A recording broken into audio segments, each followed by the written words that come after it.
Hi, hello everyone. Today we have with us Paolo Guenzi from Bocconi University. Hi, hello Paolo, how are you? I'm fine. I'm very happy to be here with you, and thank you very much for inviting me. So could you kick it off with a couple of keywords about yourself, some insights so we know a little bit more about you? Well, I define myself a work in progress of my school of Bocconi because I graduated there and then they kept me inside, processing me, trying to make me better and better to send me out to the job market. But I'm still not so perfect, so I'm still working there. I got my PhD at Bocconi, and then I started working there, and then I fell in love with sales. I always say that basically it could be in the genes because my father was a salesperson and my mother was a professor, was a teacher. So I wanted to make both of them happy. So I decided, well, I will teach sales. But doing this, I hope I made both of them happy. So when we talk about sales, I would start, with our discussion and talk about everything there is to know about this perspective. A lot of people, have this discussion about sales and marketing. What's the difference? Where does one start, one end? So what would you say to all the people that maybe don't have some background in business or economics, but maybe even if they do, what is the difference between sales and marketing? And is there any? Well, it's a very good question. Oftentimes, even executives and managers working in companies, they ask me, what's the difference? I think it largely depends on how companies interpret the roles and responsibilities of different people. The key thing is that most companies in the world have human beings who are in charge of managing relationships with other human beings.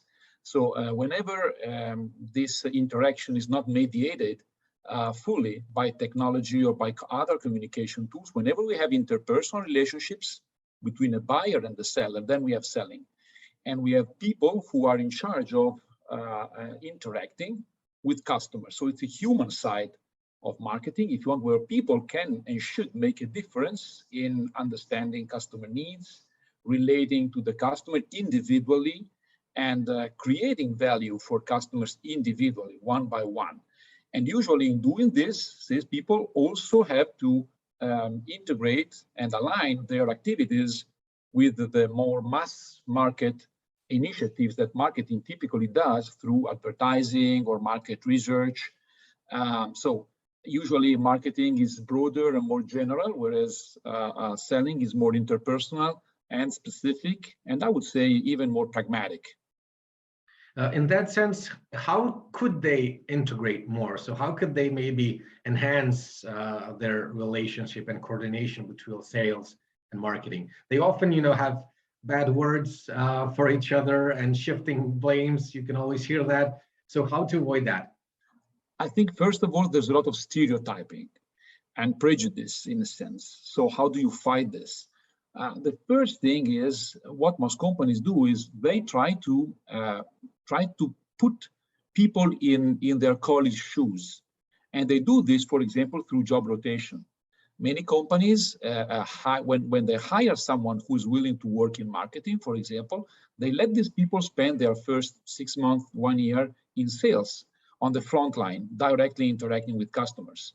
Because then when they move to the marketing roles and they interact with people from sales, they are more credible because they have spent part of their life directly interacting with customers.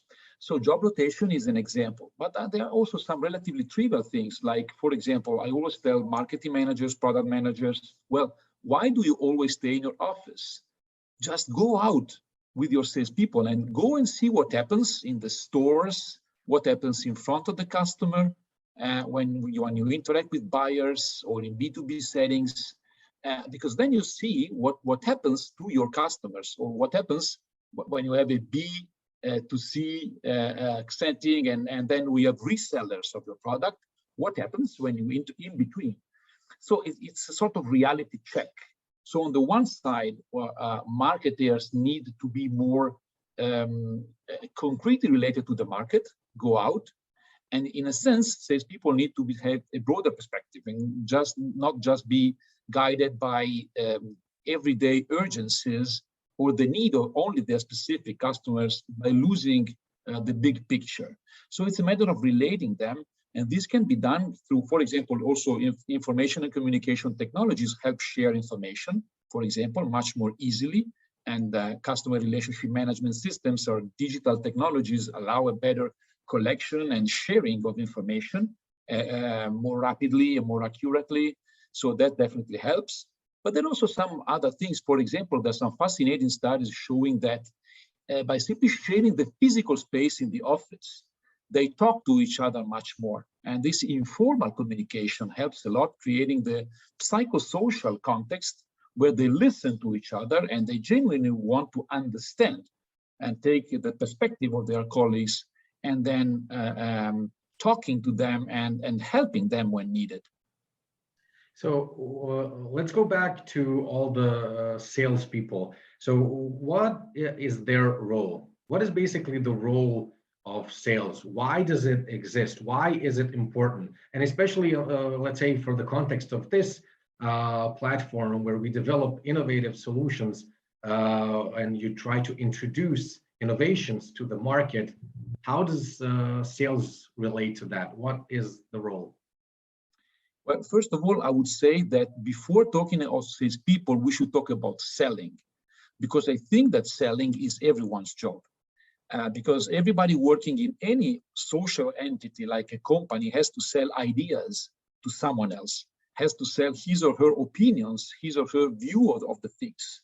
So in general, selling means understanding your counterparts' needs and beliefs, and then communicating in the most credible, logical, and persuasive, oftentimes, way, your genuine ideas.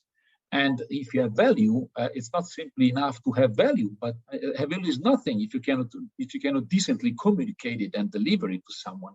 So we live in a world of ideas.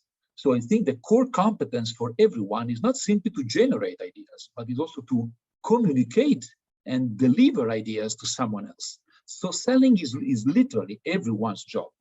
And especially if we focus, for example, on entrepreneurs. There are some interesting studies of entrepreneurs, and basically many of them completely forget about selling. They leave the selling part of their job to someone else because they're so strongly convinced that their product, their solution, their app, whatever, will sell itself. Then they forget, they focus very much on the quality of what they do without carefully reflecting on how can they best communicate this. So I think, generally speaking, there is an important role of these people is to communicate value of whatever organization, of whatever entity.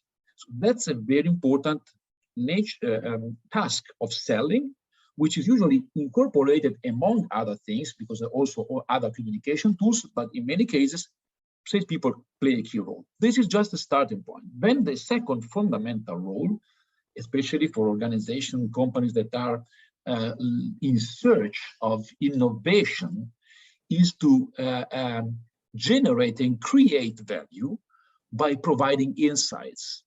Because salespeople have to know so much about the market, about the customer, about competitors, that they should bring ideas. I always said the best sales manager I met in my life, he used to say, the only thing I ask my salespeople is to bring ideas. That's the key, because anything else will follow from this. I am not asking them to sell anything. I'm asking them to bring ideas, because they must know so much about the market, about the customer, about competitors, that they should turn that knowledge into ideas, which is the highest possible value creating role of salespeople. As a minimum, they should bring information.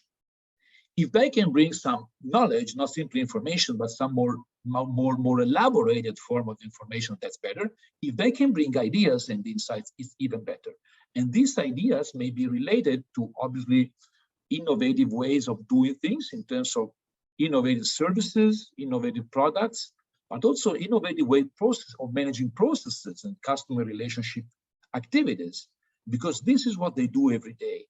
So creating a setting, a context where they can do this, I think, is a key challenge for most organizations. And individually, for all of us, if we can use our customer interaction time, our individual customer sensing capabilities, we can generate ideas, and then we should be able to communicate as well as possible. So these are the two extremes, communicating and generating value.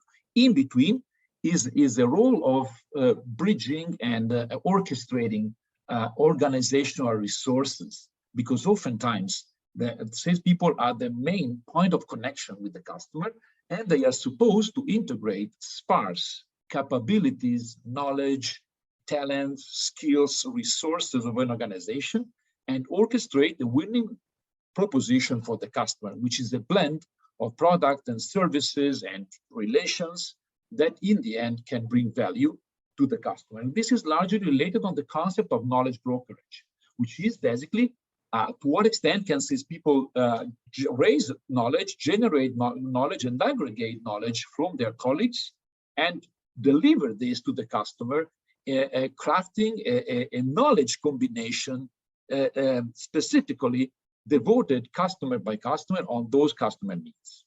And they are the only ones who can orchestrate the organizational knowledge in a way which is perfectly customized to every single customer needs. This is what ideally they should be doing. Yeah, so you mentioned, value creation, and it's always mentioned when we're talking about sales. So how can salespeople and people that interact with customers provide even more value to them? Of course, they provide great value to the organization itself, but how can they and what can they do in terms of providing value to the customer that they serve? Well, there's several ways of doing this. To me, the key idea is this concept of knowledge brokerage, because nowadays the most of value creation for customers come from bringing them accurate and customized knowledge. Then the question becomes, what knowledge is relevant to my customer? Who possesses that knowledge? How can I gather that knowledge and deliver that knowledge to my customer? And part of it could be knowledge that as a salesperson, I personally possess, knowledge about the product. That's a perfect thing. Then it could be some colleagues' knowledge, because probably in my organization, there's someone else, could be technical engineers or service consultant experts who possess some other knowledge. And I don't necessarily need to possess it myself as a salesperson, but what I need to do is to find out who in my organization knows that those things that are relevant to my customers. A third source of knowledge, in addition to myself and my colleagues, could be partners, because usually in an ecosystem of a company, there could be partners that possess some knowledge, which can be again delivered to customers. And then if you think about it, a fourth source of knowledge are other customers, because the funny thing is usually a single salesperson could know more customers than one of his or her customer himself. So if I sell, I don't know, coffee to a bar, for example, my counterpart is a bar owner.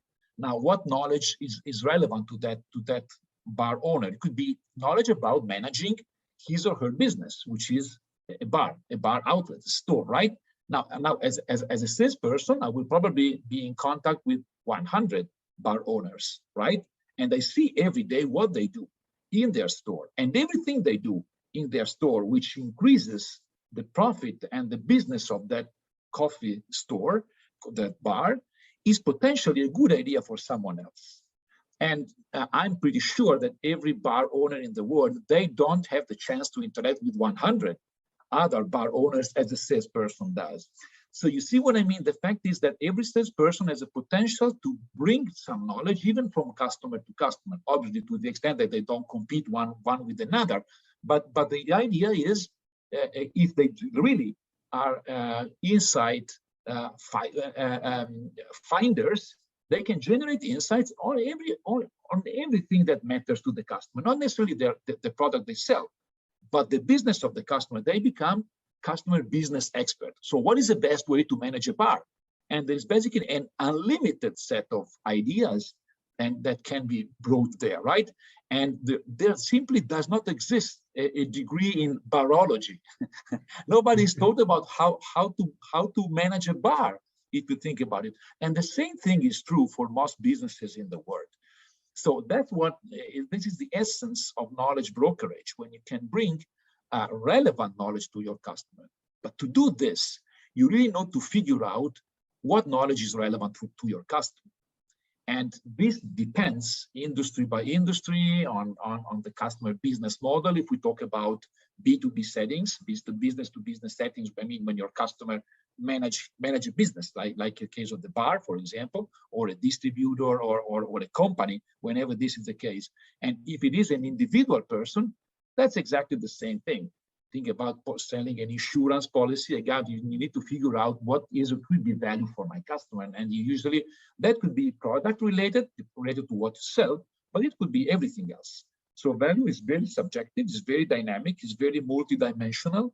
And there's almost an unlimited set of value drivers, customer by customer. And you can try to detect them through market research, but you will never do this individually with market research. So the salesperson is the adapter that can turn a general idea of what value is or could be from your company into an individual, customized value proposition, which is crafted around the needs and preferences of exactly that specific individual. But this implies a lot of ability in terms of observation. You need to be a very good observer. You need to be a very good listener. You need to ask the right question. The more you're genuine interest in what matters to your customer, the more you are in a position where you can drive any innovative ideas in his or her direction, which is exactly what they expect from you. This is exactly the essence of what value is or could be in selling. Do you have any advice on how to ask the right questions? How can you practice that? So if you've never been in sales, or you just want to start, or you are an entrepreneur and you have to engage, you have to do the selling part, how can you ask the right questions?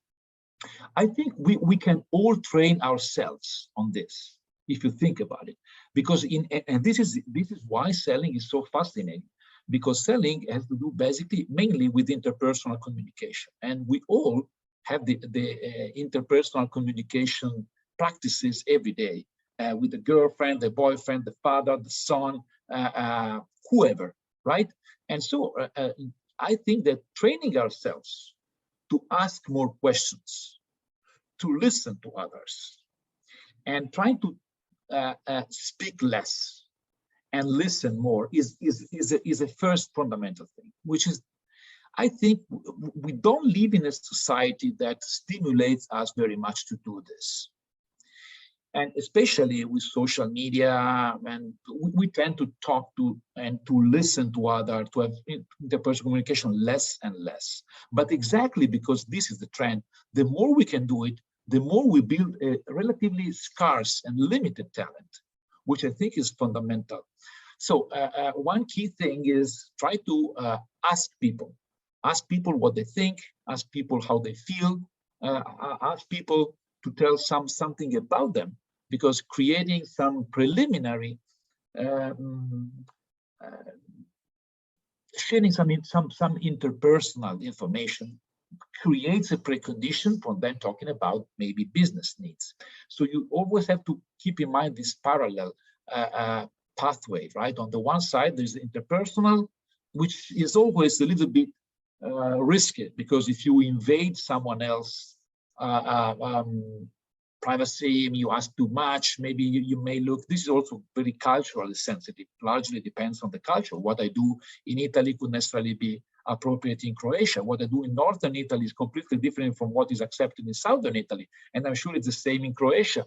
So this is cultural sensitivity. And you train ourselves to the extent that you can really develop an ability to ask open questions. So if someone tells you keep asking why. If someone tells you, well, how are you? I'm fine.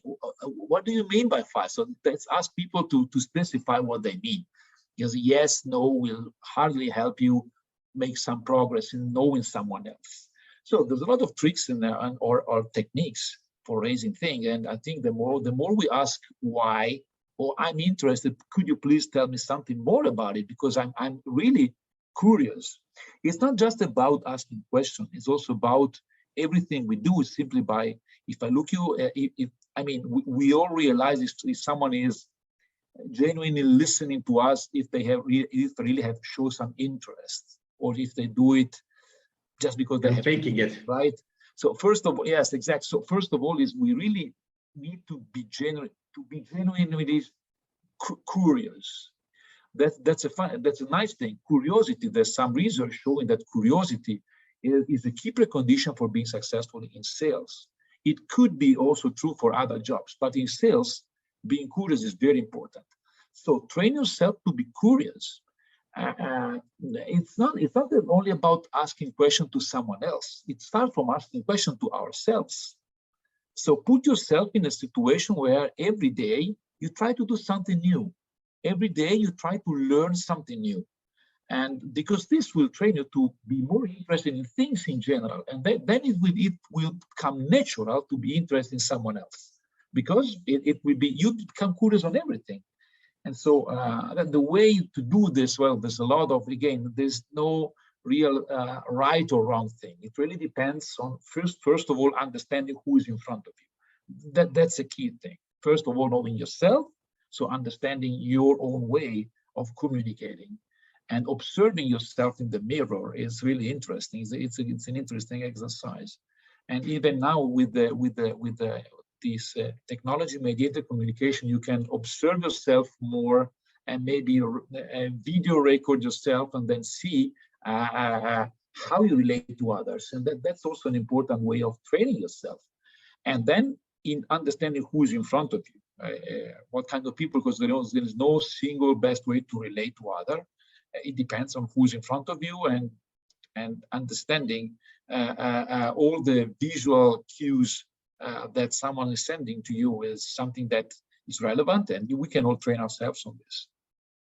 So what I'm curious about, and I'm sure other people are as well, let's try to break sales into a process. So where does it begin and where does it end? Especially for, let's say, if you're developing something new or starting a business, starting your own project, how do you integrate all that stuff? So where does it begin and where does it end, and does it end? Does sales end, or is it more of a continuous thing that you do? I know, Philip, this is a wonderful question, because whenever I work with companies, I always start from this. I ask them, please show me your selling process. And after 28 years doing this job today, I think that it's incredibly a very, very minor minority of companies that have some formal representation of the selling process. So, which is important, because that means that most companies let their salespeople sort of improvising on what to do. And it is difficult to frame selling as a process, but to me, that selling is a process. It has to be interpreted as a process. And generally speaking, my point of view is that although different conceptualization and models of selling exist, all of them share the idea that there are three fundamental phases. The first phase is what you do before interacting with your customer. The second is what you do when you interact with your customer. And the third is what you do after having interacted with your customer. Then we can break down these three macro phases into sub-phases. The assumption is you have something to sell. So you have something to sell, and you want to sell it to someone, okay? Then the first thing, the pre-interaction phase, what you do before interacting with the customer, is basically finding prospecting, so finding potential customers, so who can be interested, whatever you sell. You might sell a music CD or a video report on something or whatever, right? You might have everything. And so the first thing is who could be interested in this. And prospecting means finding who could be interested in what you want to sell, which has to do with prioritizing based on the fit between your selling proposition, what's the value of what to sell, and the needs of someone. And this is far from being an obvious exercise. Because there's many ways of analyzing customer potential or segmentation, but you should do this at the individual level, because then you need to pick the people who could be interested in what to sell. Second sub phase in the pre-interaction phase is everything related to planning, which means preparing. If you have found that Paolo could be an interesting prospect, then the thing is, okay, what should I know about Paolo exactly? How can I plan what to tell to Paolo when I meet with him? And then obviously you need to develop a contact with Paolo, but you need to do your homework. So the more you know about Paolo before meeting with Paolo, the more you will be prepared in, okay, you set your agenda, what do you want to achieve when you meet with Paolo? What are the key messages that you want to deliver? How can you prepare can you imagine some objections that Paolo will raise when you meet him? Can you develop in advance some counter arguments? Is there anything you want to ask Paolo when you meet with him? And blah, blah, blah. So everything you can do as a preparation for the visit. Then when the second macro phase is the interaction. And in the interaction, usually it should start obviously where there is a short presentation and the first 5-10 seconds can be relevant. So the way you introduce yourself, the first impression can be very important. But then basically the starting point should be analyzing customer needs. So you should figure out, okay, who is Paolo, what the needs are, what's the setting, the context. Obviously some of this you should have prepared in advance, as I said, but part of it will be when you are in a meeting with Paolo. And then after understanding what the needs are, you might try to design or hypothesize some potential solution to customer needs. So what I have could be maybe of interest for you, and maybe you well, it could be A or B or C. Could A be interesting for you, or do you think B could be better? So you find to progressively, gradually explore if you understood what the needs actually are. So you ask for confirmation, and you try to turn those needs into a potential solution. And this could go through iteratively with subsequent phases. Maybe revise a presentation. Obviously you should have prepared part of the presentation in the planning pre-interaction phase, but then you can even modify this and represent something different. And you will probably go through some negotiation, objections handling, and you maybe need to involve some of your colleagues in bringing more information or a more customized solution to your customer needs. And if at some point in time you can actually close the deal, then this will just be the preliminary foundation for what happens after, which is the after sales, basically something that means what can I do to first of all to learn from my customer. What did I do right? What could I have done differently? Is there any other business opportunity with this customer? Maybe can I get some references for some other customers? Can I develop an ongoing relationship with this customer? Can I learn from this customer? Asking for feedback even after the relationship has been developed means planning your own learning over time, which is a fundamental precondition for improving. And again, maybe generating some insights, some ideas. What do you think could be something that we don't offer today, which could be interesting for you? And this is all these things. The glue that keeps all these things together is trust, because you can build trust. You should build trust from the very preliminary moment. If you come and visit your customer for the first time and you already know something relevant about them because you did your homework in the preparation, in the planning phase, you are just building trust, because you will make a difference, because the customer will think, oh, this guy knows who I am and knows what my problems could be. They invested time and energy and brain to figuring out who I am, what my needs could be. And that's where trust starts. And then by honestly interacting with the customer throughout the process, again, and bringing knowledge, not only yours, even telling the customer, I don't know about this. I cannot give you a meaningful answer now, but if you trust me, I will come back as soon as I can pick the relevant knowledge from my colleagues who are in charge of this. And even saying, no, I cannot do this. or there's something better than me on this, but I can do something better on something else. So the drivers of trust are manifold, but if you build trust, then the customer will be willing to share even sensitive information and generating insight with you, because you demonstrated over time that you turned knowledge into value. And then you can, chances are that you can do the same over and over again. So trust is based on the past, but it is very much forward-looking, and it paves the ground for further reinforcing the relationship over time, which is what we want to do, because most of the time you invest a lot of time and resources to building a partnership with the customer. You want to keep that customer as much as possible over time.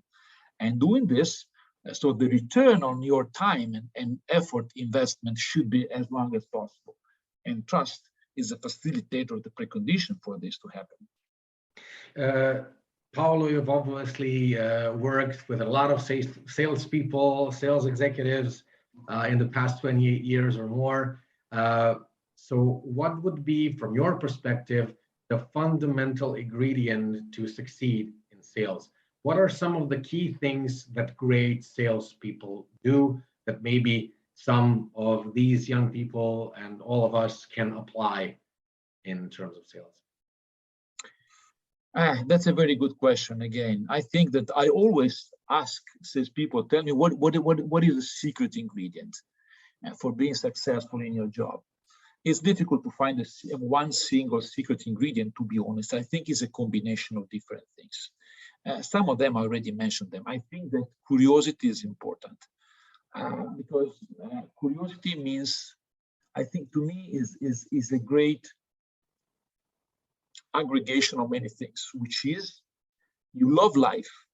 If you're curious, that means that you love life. And if you love life, you have a lot of positive energy. And positive energy in sales is very important.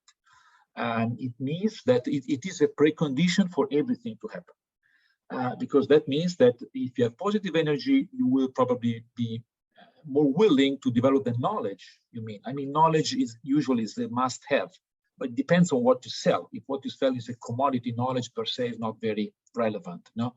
But if you love life, you love others, you love knowledge, you love everything. And if you have a passion for it, passion is the number one word. We did some research on this, and actually we analyzed the words. We do text analyzed because we asked people to write down what you think is a secret ingredient, and word number one was passion. And I always say, if you look at many corporate statements, you will say, oh, we passionately do something, right? But I always say, I've been lucky enough to study ancient Greek when I was younger. And I know where the word passion comes from, because it comes from ancient Greek. It comes from basically pathos and pathe, which means basically suffering.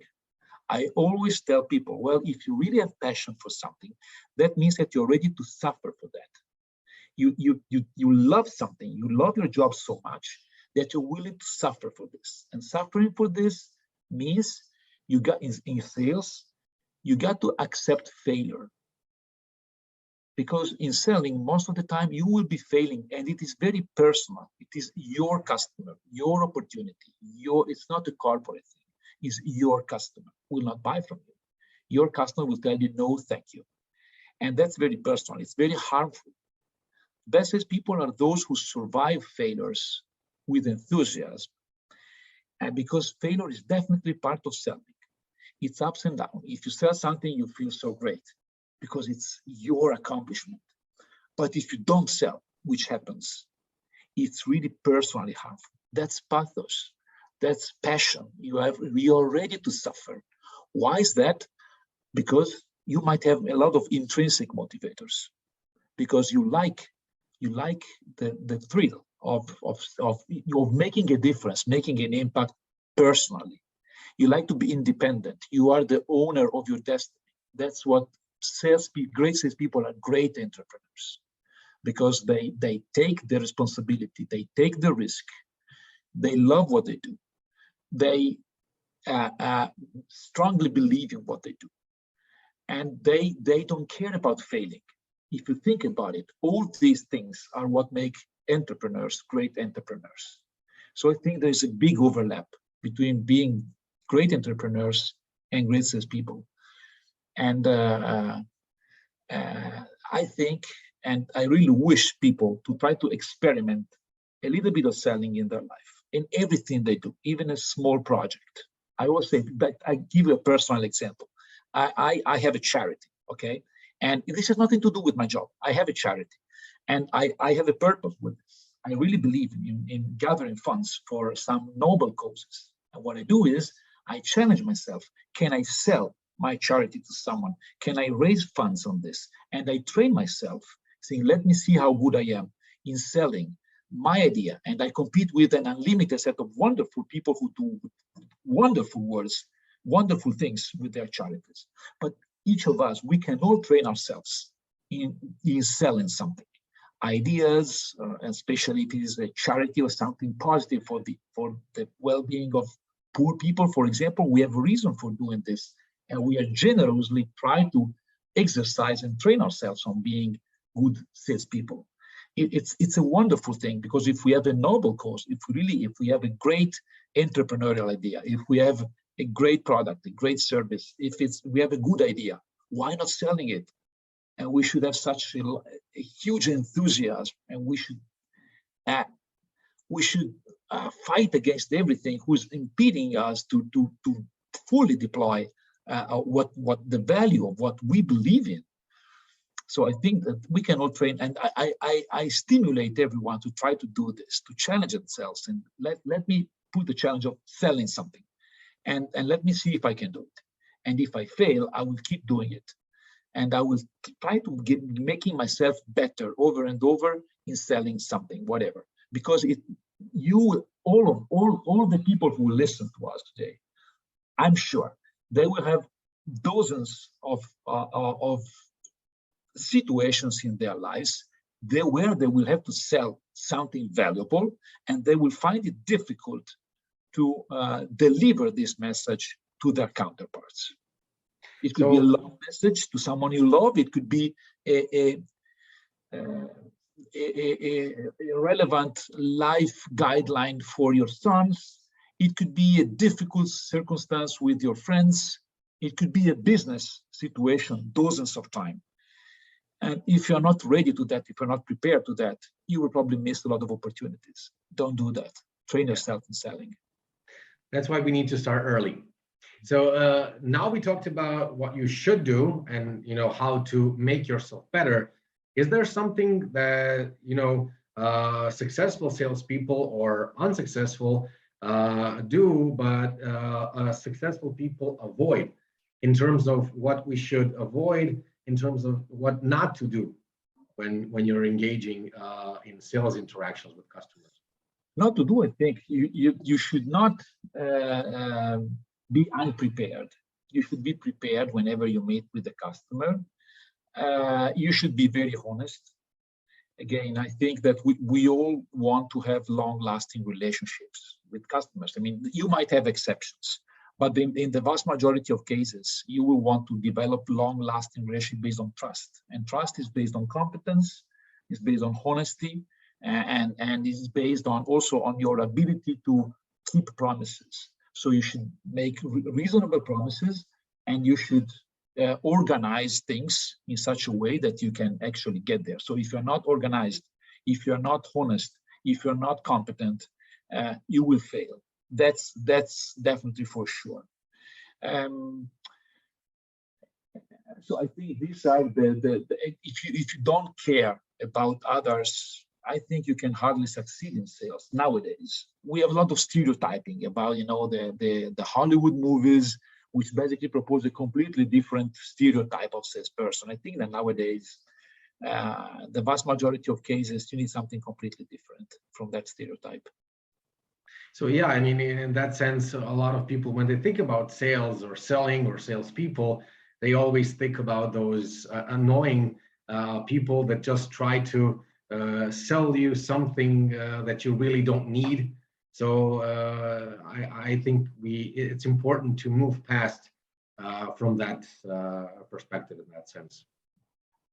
Yes, I think most companies don't want that kind of salesperson. I mean, they might need some pusher in the short term, but they basically want someone very professional who's willing to accept the challenge of managing much more complexity than in the past. So most of the people in the world now should possess some financial acumen, should be more long-term oriented, should be more able to see the big picture in the organization. So, for example, the financial implications of what they do, for example, and don't want to take the risk of a single salesperson harming the branding and the reputation of the entire organization.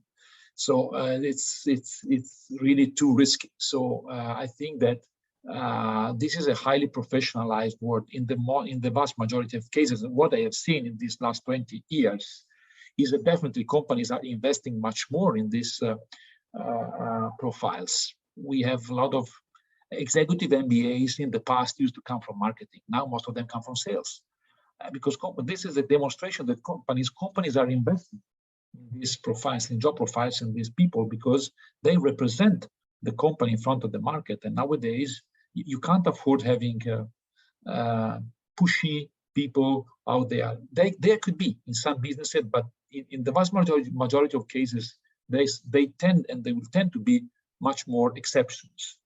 To me, nowadays, especially with the developments of technology, either a salesperson is a value creator for the company and for the customer, or the destiny is that he or she will disappear because will be completely substituted or replaced by technology, most of the things that they used to do in the past. So if they become smart sellers, that's a different story. And that's where they actually can make a difference. But again, yes, there's a lot of stereotyping, I think, and oftentimes, especially also with our students, I always tell my students, Hollywood movies are the enemy, because they tend to promote a stereotype which is not there for the vast majority of companies I know. It could be still there in some industries, in some cases, but there is an overrepresentation of that field, and there is a total underrepresentation of the world of professional sales, which is very relevant, and it's very promising, I think, also for most workplace opportunities. You mentioned already that sales is hard, selling is hard. You also talked about the importance of passion in order to succeed in sales.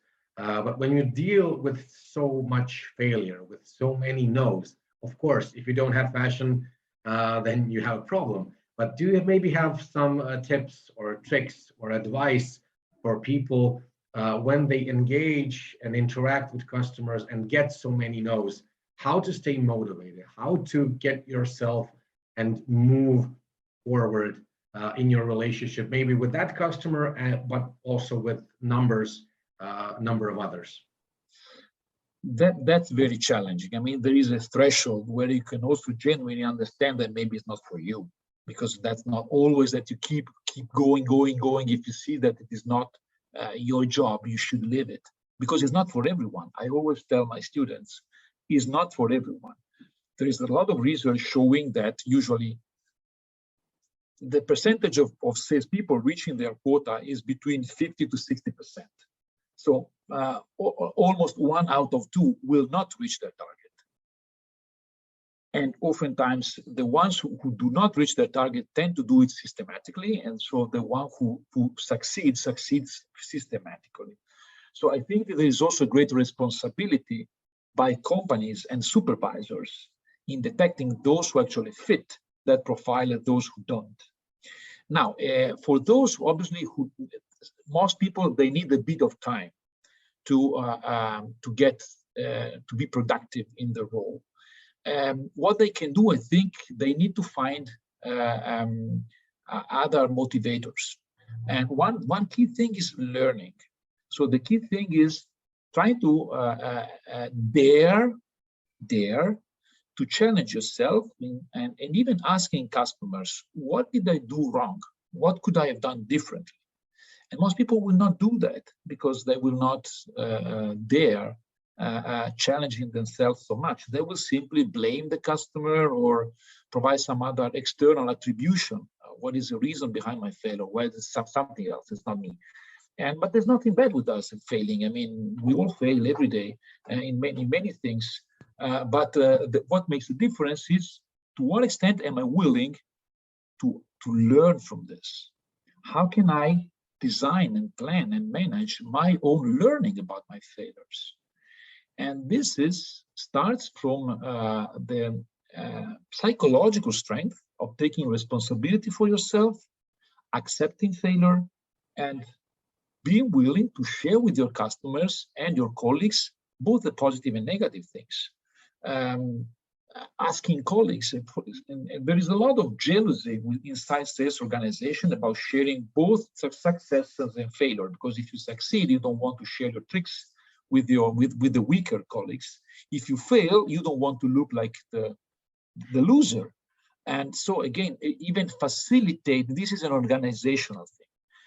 And managers and organizations should create a setting where they can facilitate a culture of learning from mistakes, where learning from mistakes is more important than simply telling ourselves how good we are. But it's pretty rare. It's not easy to create this culture. And so this should be done at the organizational level. Then within a specific organization, every individual member could be more or less willing and able to ask for feedbacks, and even to analyze themselves. And so carving out time, because you need time for doing this, carving out time for analyzing yourself, which means asking honest feedbacks to your colleagues, asking your supervisor, come with me in front of a customer and tell me what I should or could be doing differently. Carving out time for going maybe with a more expert, experienced salesperson to learn some of the tricks for that person. Carving out time for talking with some of your customers, asking for a feedback, no matter if they buy or don't buy, but asking for them, okay, what do you think about me? Help me become better. And it's all these things which make learning a more long-term oriented, I would say also more valuable target than simply reaching the short-term monetary target related to your sales achievements. So one of the final things that I would like to talk about and for you to provide insights is, since we're developing innovations through this digital innovation incubator, is there something specific or something different that people or sales departments or salespeople do when they approach in selling innovation? So when you're selling something that is new, something that is different, something that maybe you don't have a reference point to, how to approach in selling maybe even ideas to teammates or to supervisors or to managers or to your customers, how to approach sales in that context. Oh, that's very interesting. I think that this is always the most valuable part of selling. If you can sell something new, whatever it is an idea, a new service, a new solution. And it is always where people feel more uncomfortable for the very simple fact that customers usually are change averse. So they don't want to innovate. So unless you have a smoking gun where you can say, okay, here's the proof. So we have beta tested this with some customers, and now we can prototype it, and then we can replicate it, and we can demonstrate that it works. So we create the best case reference. Usually, you need to convince yourself first that what you're doing works. So creating some best case in any circumstance where you want to sell something new is important. So creating a best case, and then understanding to what extent it can be replicated is very important. And doing this, formalizing this knowledge about successful innovation cases is not very easy, because it has to do with a lot of mental framing and intellectual ability to formalize something which is very messy and very difficult to prototype, right? But doing this means trying to create the preconditions for communicating it again better to your customer. So most companies try to support their salespeople in doing this. If they don't, then every salesperson should try to create some best cases, to find the best way to communicate these best cases to someone else, and then they have to challenge customers' assumptions, which is very difficult. And challenging customer assumptions usually means reframing what value is or could be in their mind. And to do this, you should start basically from understanding their current business and try to figure out what could be done differently and why, where some potential gains or actual pains are, and trying to explore and co-create something, letting as much as possible the customer specify why something happens and what could be the consequences of some of the problems that they have, or some of the things that they could be improving. So detecting potential problems, current problems, potential problems, unexploited opportunities, is something that should be made together with the customer. And again, by starting from, okay, tell me what is your current situation? Tell me something which is troublesome, or where you think that something that could be improved, something that is there any chance, any opportunity that you are missing? And if there is, maybe there is no problem today, but what happened if this problem had to arise? What happened if you're not exploiting this opportunity? What if you could find a way to fix a problem or to exploit that opportunity? And then you need to try to help the customer find the answer, in a sense. It's a process of discovery. Discovery together, what could be the ramifications, the consequences of something, which is far from being a predefined set of things. So, but again, it takes trust, it takes time, it takes a structured approach when talking to customers. I couldn't agree more. Thank you for all the inputs. Do you maybe have any last messages for all the young students out there in Croatia? No, the only thing is, again, don't have prejudice against selling, or don't think that you know what selling is. Try to even spend some time selling something. And again, it could be your ideas, a non-for-profit project, or just having spent maybe some stage period in a company working on the front line. I think this is very formative. This will provide you with a lot of insights. This will challenge you and will develop your interpersonal communication skills. And interpersonal communication skills are useful whatever your job will be in your life, I guess. So this is something that I think is worthwhile. And so be curious about it. Maybe read some books about it, and ask some salespeople what they think about their job. And never stop thinking, okay, how can I learn something from selling which could be useful for my life? Thank you, Paolo, very much for this inspirational talk and a lot of perspective on sales, selling innovation. I hope to see you soon in Croatia, and see you soon. Thank you very much, Philip. I hope that I provide some insights or food for thought to people, and I really wish all young people the best. And I'm so enthusiastic about the young generations, and I think they have a lot of opportunities, and I really when I talk to them, I see so much brightness in their eyes and so many smiling attitudes that I can only be positive. So be positive, and the important thing is really don't stop dreaming. If you are young, you must have some dreams. I didn't have many when I was young. I had, probably I forgot, but I should have had more. So I try to stimulate you to keep positive enthusiasm in everything you do. Life can be hard for a number of reasons. Don't let life turn you on. turn you down. So don't always try to be positive. And the future is bright, and I really wish you all the best for your life in general and for your professional career as well. Thank you, Paolo. Thank you very much. Bye-bye. Bye-bye.